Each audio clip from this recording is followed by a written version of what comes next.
Hello guys, I'm Osiris Rex and we are back. I'm back with another video. Chhath पूजा हो गई है और अच्छे से हो गई है एंड मैं आपको एक चीज़ दिखाना चाहता हूँ, ज़रा देखिए। देख रहे हैं आप? देखिए इसका हाल, ऐसा लग रहा है जैसे कल दिवाली थी और आज जो होता है स्मॉग, आपको दिख रहा होगा थोड़ा बहुत।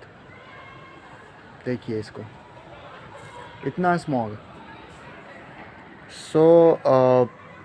ये जो है ये स्मॉग होता है एंड एक्चुअली में इसका कारण सिर्फ पॉल्यूशन तो है ही, बट इसका कारण बहुत सारे फैक्टर्स होते हैं जिसकी वजह से ये हेज़ और मिस्ट और स्मॉग दिल्ली में और दिल्ली के सराउंडिंग, मतलब मैं कहूँ तो नॉर्दर्न प्लेन्स में ये काफ़ी ज़्यादा देखा जाता है विंटर टाइम में, क्योंकि इस टाइम पे स्पेसिफिक विंड डायरेक्शन हो जाती है। स्पेसिफिक विंड डायरेक्शन का मतलब क्या हुआ? आपकी हवा का जो डायरेक्शन होता है वो होता है नॉर्थ वेस्ट से आती है, साउथ की तरफ जाती है, मतलब नॉर्थ टू साउथ हो जाता है बेसिकली, अगर मैं मोटा बताऊँ तो। और नॉर्थ टू साउथ हो जाता है तो जितने भी आपके पराल जो होते हैं, पराल आप जानते होंगे, स्टबल जिसको कहते हैं, धान का होता है लेफ़्ट ओवर। जब धान आप उसमें से निकाल लेते हैं उसके बाद जो बचा रह जाता है उसको पराल या स्टबल कहते हैं, उसको फार्मर जलाते हैं। अब क्योंकि विंड की डायरेक्शन नॉर्थ टू साउथ हो जाती है, मतलब ऐसे नॉर्थ से लेके साउथ हो जाती है, तो स्टबल जब जलता है तो जो उसका रेसिड्यू होता है वो उड़ के हवा के साथ, क्योंकि नॉर्थ टू साउथ है तो पंजाब हरियाणा यहाँ से सारा स्टबल उड़ के कहाँ आता है? दिल्ली में, और दिल्ली एनसीआर में।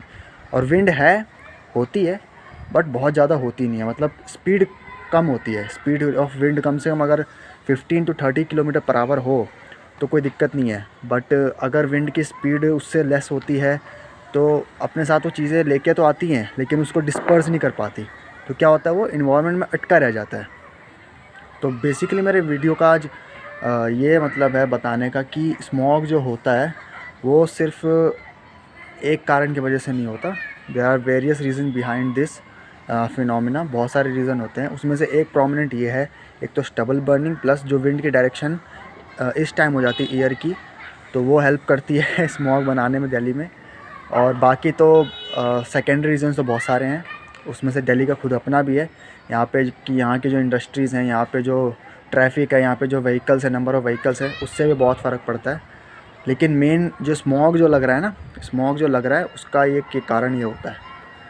और बहुत ही मतलब कसम से आज मैं देख रहा हूँ सुबह से ही, बहुत ही अजीब सा मौसम है, बिल्कुल भी अच्छा नहीं लगता ऐसा मौसम, बहुत बेकार लगता है। मैंने आपको एक जो प्रोमिनेंट रीज़न होता है एक, अभी क्यों हमारे मिस्ट और हेज़ और ये स्मॉग अटका सा रह जाता है, डिस्पर्स नहीं हो पाता, उसका एक प्रोमिनेंट कारण मैंने आपको बता दिया है कि एक तो विंड की डायरेक्शन बिल्कुल फेवरेबल है स्मॉग के फॉर्मेशन के लिए, प्लस उसकी विंड स्पीड बहुत नेग्लिजिबल है। मतलब आप अगर 10 किलोमीटर पर आवर और 5 किलोमीटर पर आवर की विंड चलेगी तो कुछ भी डिस्पर्स नहीं हो पाएगा। तो जो भी है वो ऐसे ही रह जाता है और वो आपको दिखता है वाइट सा, धुंधला सा, जो बहुत ख़राब लगता है देखने में। और जो हमारे पेशेंट्स होते हैं जिनको रेस्पिरेटरी डिजीज़ हैं, खासकर अस्थमा हो गया जो बहुत कॉमन है, उनको दिक्कत होती है। और अगर लार्ज टाइम तक आप इसको मतलब एक्सपोज रहोगे बहुत टाइम तक इस स्मोक को लेकर, तो आपका जो लंग का कैपेसिटी होता है, लंग कैपेसिटी कम होने लगती है धीरे धीरे। बहुत ही मतलब प्रॉब्लम तो बड़ी है, लेकिन इसका इलाज क्या है तो मैं भी नहीं जानता, क्योंकि जो फार्मर्स हैं हमारे मानते नहीं हैं, उनको जलाना है स्टबल।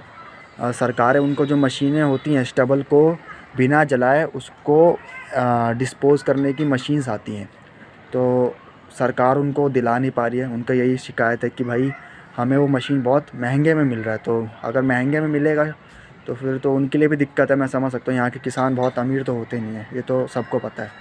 तो देखते हैं, इसका लॉन्ग टाइम सॉल्यूशन तो निकालना पड़ेगा भाई, वरना दिल्ली एनसीआर के सारे लोगों का ना लंग कैपेसिटी होने लगेगा कम, उनका लंग होने लगेगा वीक, और मतलब जो हेल्दी हैं उनको भी ख़तरा हो जाएगा बहुत ज़्यादा।